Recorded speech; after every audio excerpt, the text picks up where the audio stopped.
আজকে দুপুরের খাবারে আমি বানাবো রাজমার তরকারি। তার জন্য আমি রাজমাটাকে পুরো রাত ভিজিয়ে রেখেছিলাম, যাতে কি রাজমাটা ভালো করে ভিজে যায়। আর আমি এবার রাজমা বানাচ্ছি, আমি আলাদাভাবে রাজমাটাকে সিদ্ধ করে রাখিনি, আমি একইবারে বানাবো। তার জন্য আমি প্রেসার কুকার নিলাম। প্রেসার কুকারটা গরম করে হয়ে যাওয়ার পরে আমি এতে সরষের তেল দিলাম। আমি আমার ম্যাক্সিমাম খাবার সরষের তেলেই বানাই। সরষের তেলটা গরম হয়ে যাওয়ার পরে আমি ওতে একটা শুকনো লঙ্কা, একটা তেজপাতা আর কিছু আস্ত আস্ত গরম মশলা দিলাম। তারপরে আমি জিরে দিলাম। জিরাটা ফুটে উঠে যাওয়ার পরে আমি পেঁয়াজটাকে মিশিয়ে নিলাম। পেঁয়াজটা ভেজে যাওয়ার পরে আমি এতে একটু হিং দিলাম, যাতে তরকারিতে একটু ভালো টেস্ট আর একটু খুব সুন্দর গন্ধ আসে। আর হিঙের টেস্টটা আমার খুবই পছন্দ। তারপরে আমি আদা রসুন দিলাম 1 চামচ।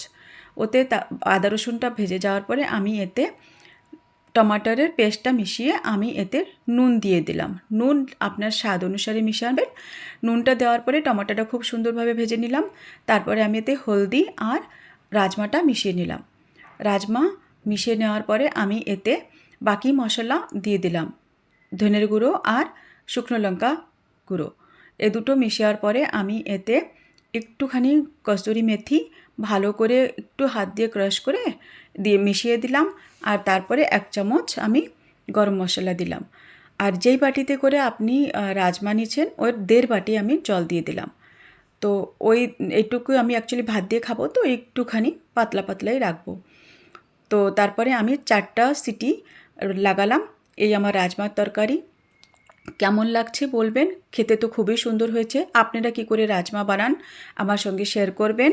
ভিডিওটা কেমন লাগছে বলবেন।